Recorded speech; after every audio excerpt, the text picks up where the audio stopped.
오늘 본문 말씀은 이사야 선지자가 구약에 있는 이사야 선지자가 오랜 전에 예언한 그 말씀의 성취를 보여주고 있음을 보여줍니다. 이사야 7장 14절에 보면 오늘 이 본문 말씀에 특별히 이 23절 말씀이 지금 나와 있는데요.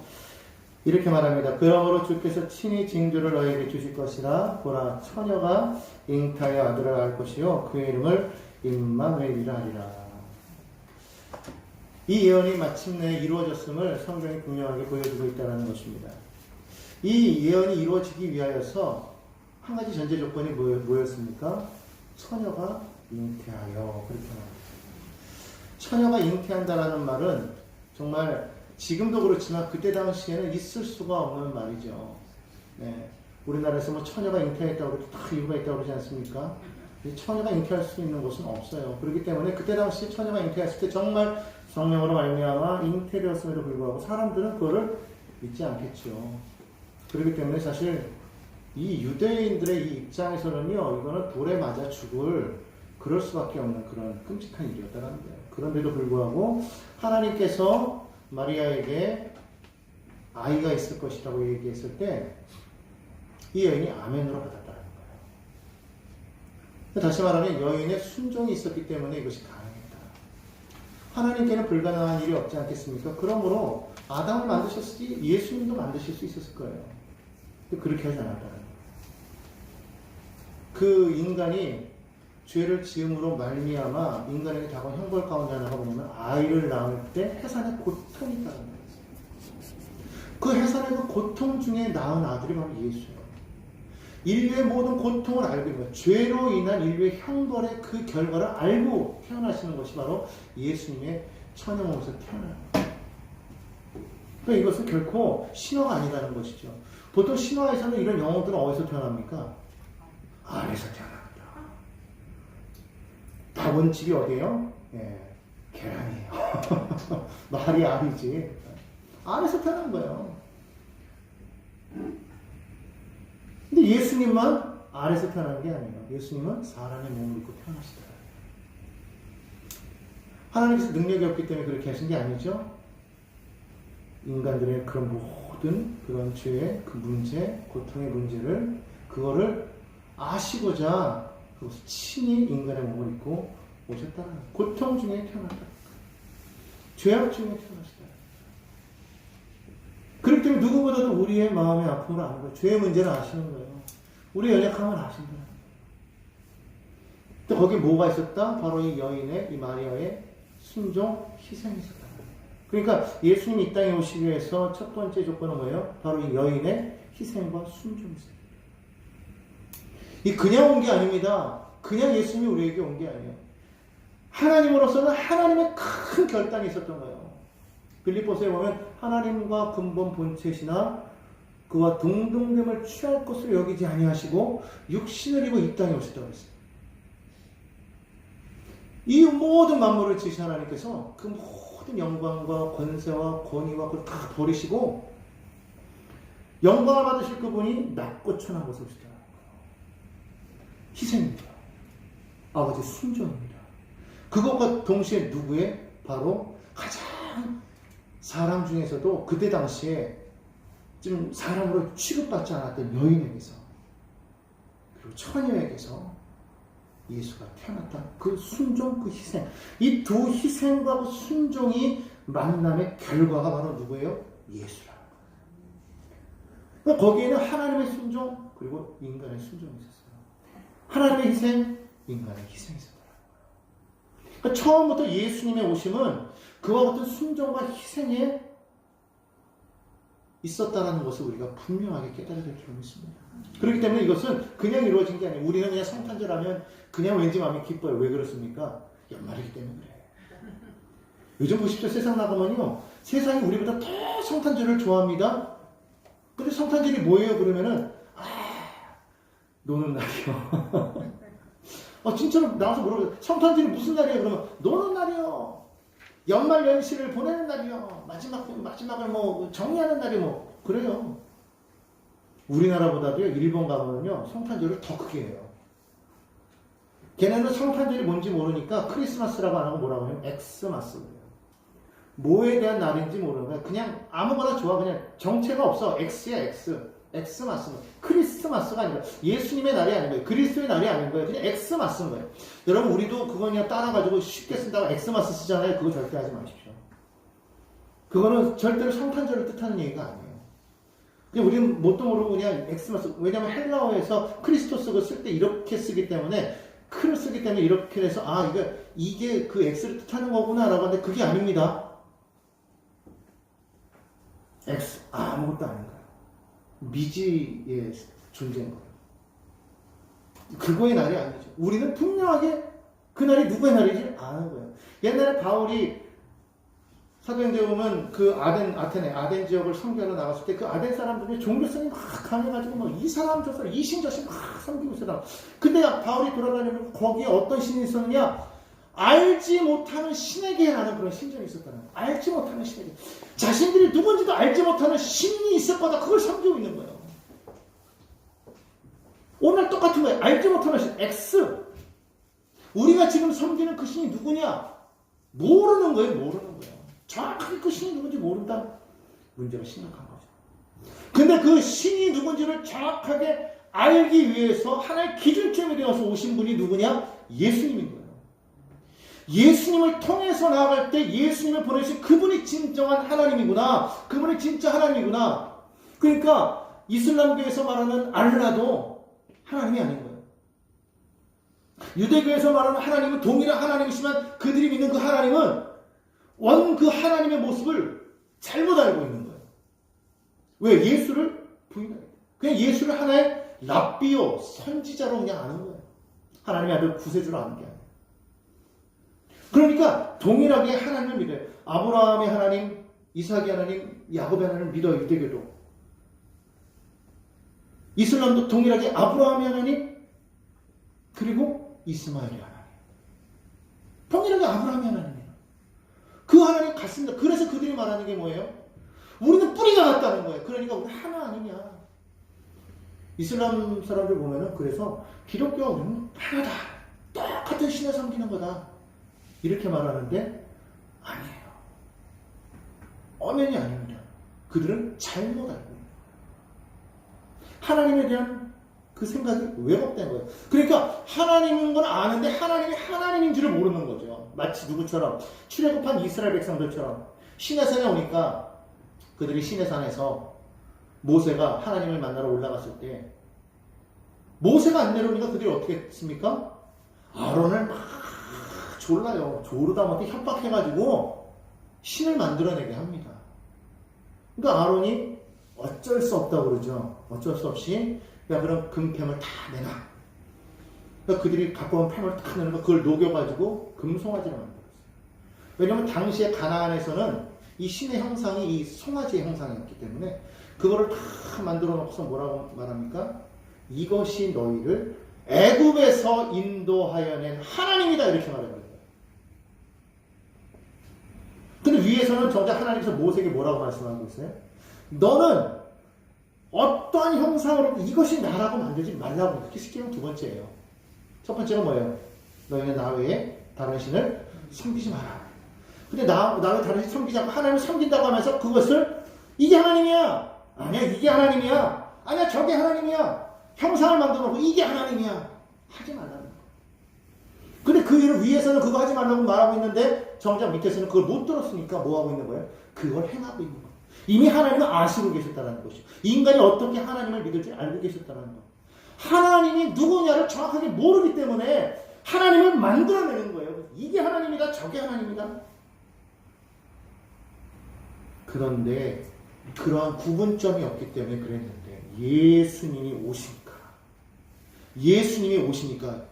다 구분이 되는 거예요. 아, 예수님이 왜 이 땅에 오셨는가? 우리를 위해 희생하시고 우리를 구원하기 위해 오셨다. 세상 어느 누구도 우리를 위해서 희생하기 위해 온 신이 없어요. 다 그들은 어느 누구도 우리를 위해서 희생하지 않았어요. 오직 예수님만 우리를 위해서 희생했어요. 더군다나 그는 천의 몸으로 나셨기 때문에 죄 없는 몸으로 이 땅에 오셨어요. 그럼에도 불구하고 그는 희생하셨어요. 그러니까 그 예수를 통해서 우리는 하나님이 어떤 분이 있는구나 아는 거예요. 그래서 예수께서 말씀하시기를 내가 곧 길이요 진리요 생명이라 말씀하십니다. 나로 말미암지 않고는 아버지께로 갈 수 없다라는 그 말은 예수님을 믿어야만 아버지께로 갈 수 있다는 그 말도 되지만은 더 정확하게 말하면 예수가 바로 그 예수를 보내신 그 하나님이야말로 진짜 하나님이라는 것을 알 수 있다라는 말이 되기도 한다는 거예요. 그러니까 예수를 모르면 하나님을 몰라. 예수를 알지 못하면 누가 하나님이냐? 그냥 내 마음대로 하나님을 만들어낼 수 있다는 거예요. 이스마엘의 하나님도 하나님이요. 이스라엘의 하나님도 하나님이요. 우리가 믿는 하나님도 하나님이요.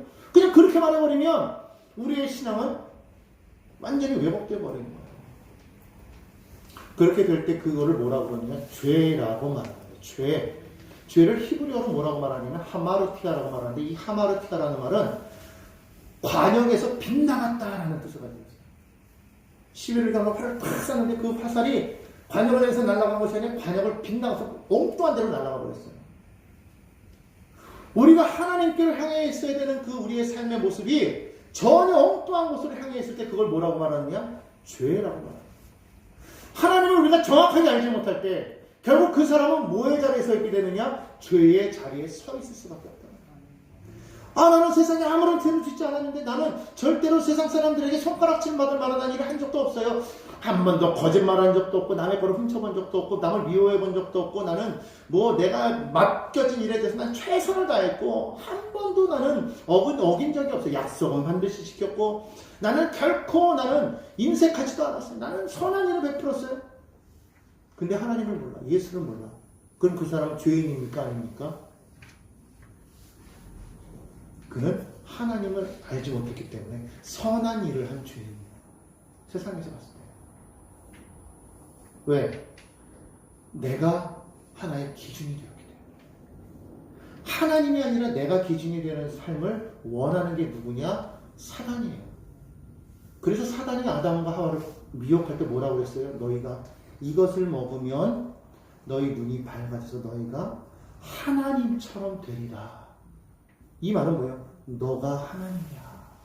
너 하나님 되고 싶지 않아? 너가 하나님이야. 지금도 마귀가 우리를 유혹하는 게 그거예요. 내 마음대로 해. 내 뜻대로 해. 내 주장대로 해. 네가 하나님이야.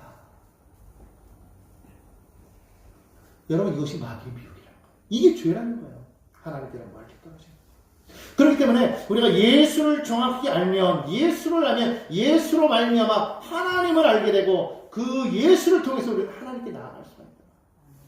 그래서 예수는 내가 길이요 진리요 생명이다. 그래서 예수 안에 있는 우리에게는 자유함이 있는 거예요. 그래서 날마다 우리가 예수 안에 거야 돼요. 그래서 이 성탄의 이 오심이 얼마나 큰 은혜인지 몰라요. 왜냐하면 하나님께서는 인류를 구원하시기 이전에 예수를 보내기 이전에 이 땅 가운데 먼저 우리를 구원하시려고 뭘 주셨느냐? 하나님께서 말씀, 즉 율법을 주셨단 말이에요. 근데 그 율법이 우리 인간의 힘과 능력으로는 지키기가 얼마나 어려운지 사실 그걸 지키는 것이 너무 힘들어요. 더군다나 이 율법을요 그냥 하나님이 처음에 주신 것은 하나님께서 10개 10개만을 딱 주셨지 않습니까? 그 10개 율법에서 율법을 열심히 연구해가지고 율법이 파생돼서 몇 개가 나왔냐? 613개가 나왔어요. 계속 많은 세부적인 상황. 거기다가 또 율법을 막 해석합니다. 그것을 통해가지고 막 그 율법을 통해서 철저하게 율법 중심의 삶을 살고자 그때 당시에 이제 장로들이라고 하죠. 원로들. 그들이 모여가지고 그것을 어떠한 전통을 만들었어요. 그것이 계속 흘러져 나온 게 뭐예요? 장로들의 유전이에요. 그러니까 율법대로 늘어났지 장로들의 유전이 있지만 그거에 막 치여가지고 사람들이요 자유롭지 못하는 거예요. 하나님 앞에서 자유롭죠. 정작 하나님을 만나지 못하는 거예요. 그 결국 어떻게 합니까? 인간은요 그걸 지킬 수가 없어요. 늘 죄 가운데 있어요. 결국 이스라엘 백성들이 하나님을 못 지켜. 그렇게 율법 중심이었던 사람들이 하나님을 떠나버리니까 결국 이스라엘이 멸망하거든요. 하나님 어떻게 하십니까? 결국 결단하신 것이죠. 안 되겠다. 내가 내려가야 되겠다. 그분이 오셔서 우리를 구원하신 거예요. 단번에 해결하시고 딱 하나 그냥 내 안에 거하라. 내 안에 거하라. 누구든지 예수 안에 있으면 새로운 피조물이라. 이전 것은 지나갔으니 보라 새로운 피조물이라.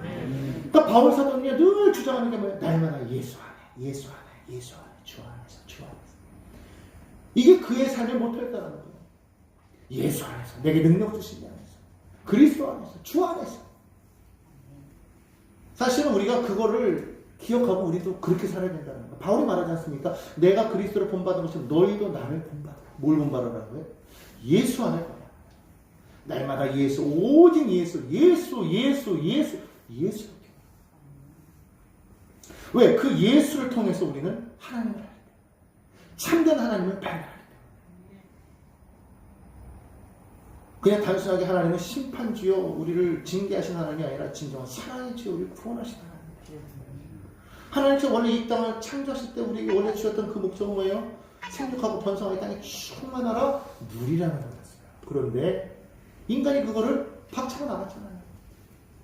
그러니까 결국은 죄악의 심판이 온 거예요. 심판은 하나님이 주신 게 아니라 결국 우리가 하나님을 떠남으로 말미암아 하나님과의 관계가 끊어지니까 자동적으로 우리 가운데 하나님의 축복이 사라졌으니 그 나머지는 뭐예요? 형벌이지. 형벌이 아니라 하나님의 은혜 가운데서 멀어졌기 때문에 그렇게 느끼는 겁니다. 땅이 저주를 받았어요. 우리에게 주는 게 아무것도 없어요. 그러면 얼마나 힘들고 어렵습니까? 저주지, 심판이지. 근데 하나님께서는 그걸 원하신 게 아니에요. 그래서 레위기에 보면 하나님께서 마지막에 무엇을 주십니까? 율법을 주신 다음에 마지막에 하나님께서 상벌에 대해서 얘기하시잖아요. 너에게 말씀을 지키면 너희가 복을 받을 것이다.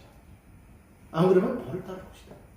레위기에서 말씀하신 게 아니라 결국은 이스라엘 백성들이 광야에서 실패하고 난 이후에 그 모압 동편에서 그들이 이제 제2세대가 이제 가나안 땅을 건너가기 직전에 그들에게 다시 한번 말씀하신 게 신명기 18절에 나오잖아요. 너희가 이 율법대로 너희가 거하면 너희가 복을 받을 것이다. 그렇지 않으면 너희가 저주를 받을 것이다. 하나님은 원래 원하셨던 게 뭐예요? 하나님은 말씀 안에서 우리가 복받기 원하시는 거예요. 하나님은 우리에게 예수를 보내신 이유가 뭡니까? 우리가 멸망당하기를 원하시는 게 아니라 우리로 하여금 구원받아서 생명을 얻되 풍성히 얻기를 원하신다는 거예요. 그러니까 여러분 하나님의 은혜가 얼마나 큰지 오늘 이 땅에 이 예수께서 오신 것이 여러분 큰 은혜임을 여러분 알아야 될 줄로 믿습니다. 그래서 오늘 성경 본문은 뭐라고 말합니까? 아들을 낳으리니 이름을 예수라 하라. 그 이름의 뜻이 뭐다? 저가 자기 백성들을 그들의 죄에서 구원할 자이십니다. 예수라는 그 이름을 통해서 예수님께서 이 땅에 오신 그 목적이 정확하게 나타났어요. 우리로 하여금 뭐에서? 죄에서 구원할 자다. 다시 말하면 하나님과의 관계가 어긋나 있는 사람들로 하여금 다시금 하나님과의 관계를 올바로 붙잡아가는 거예요. 삶의 중심이 하나님을 온전히 향하게 하는 거예요. 그 하나님과의 관계성 속에서 하나님과 날마다 동행하며 나아가라. 믿음의 삶을 살아라. 그래서 그분의 또 다른 이름이 뭐예요? 임마누엘이다. 이사야서 예언대로 보라 처녀가 잉태의 아들을 낳을 것이니 그 이름은 임마누엘이 아니라 번역한즉 무엇이더라? 하나님이 우리와 함께 계신다. 하나님 우리와 함께 계신다. 언제나 함께 하신다. 그러니까 결국 우리가 하나님께로 우리 시선을 돌려 우리 구원했어요. 우리 시선을 돌리신 거예요. 하나님께로 향하겠어요. 그럼 그 하나님과 언제나 우리는 함께 합니다. 언제나 함께, 날마다 함께, 늘 함께, 어제나 오늘이나 영원토록 함께, 지금도 함께. 할렐루야. 막 지겨울이만큼 함께. 주님 조금만 힘 떨어지겠어요. 힘들어 죽겠어요. 이게 아니라 함께 있으면 막 기쁨이 넘치는 그런 삶. 사랑할 때는요 함께 있으면 너무 기쁜데 사랑하지 않으면 함께 있으면 정말 지겹잖아요. 그죠? 그러니까 그분이 우리가 얼마나 사랑하시면 우리가 항상 함께하고 있겠다. 근데 그 사랑이 우리 안에 넘쳐나면 우리는 함께하는 게 너무 좋은 거예요. 그래서 하나님은 우리와 함께 하신다. 연합된 것이다. 오늘 이 성탄절은요, 그러므로 무엇을 우리에게 주셨느냐? 하나님과 하나 되는 역사를 주신 거예요. 하나님과 하나 되는 역사를 주신 거예요. 하나님께서 우리와 항상 함께 하시다. 마태복음에도 보면 뭐라고 말합니까? 볼지어다 내가 세상 끝날까지 너희와 항상 함께하리라.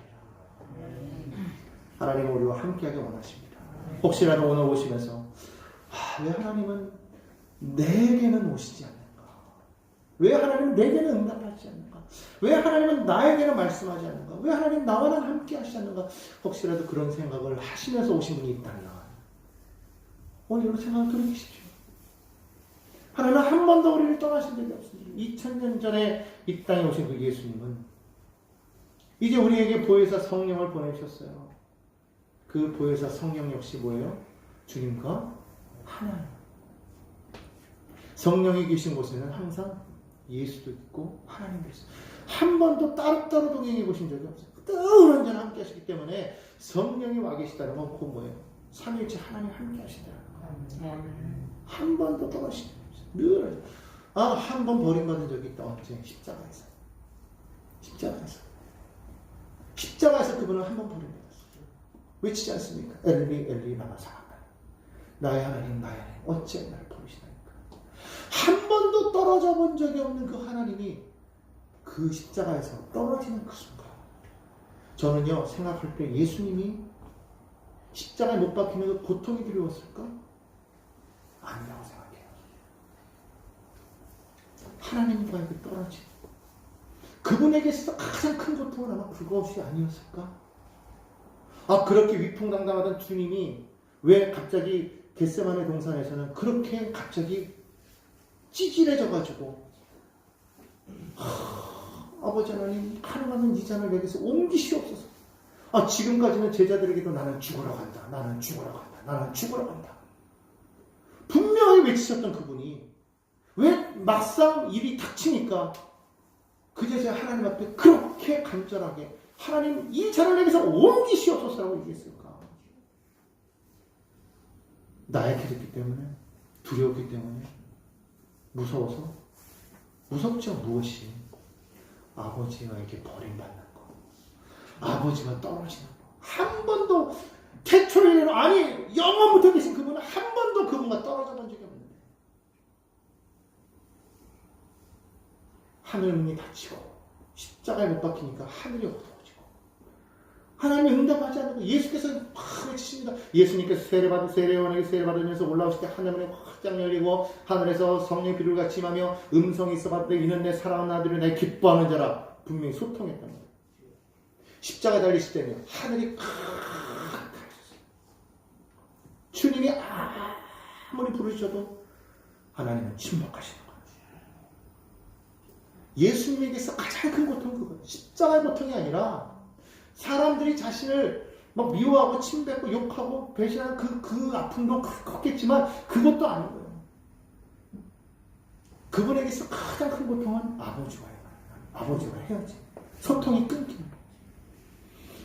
그렇기 때문에 그것이 우리에게도 얼마나 소중하고 중요한 것을 알기 때문에 그 끊어진 그 관계를 다시금 이어주시려고 예수님이 그걸 알기 때문에 그 끊어짐이 얼마나 큰 고통인지 알기 때문에 그렇게 주님은 그 십자가를 지면서 정말 땀방울이 핏방울이 될 때까지 그 고난과 그 고통을 겪으시면서까지 아버지와의 그 끊어짐을 정말 싫어하셨던 그 주님이 결국은 본인이 그 관계가 끊어짐으로 말미암아 우리가 끊어졌던 그 관계를 하나님과 연결시켜버리는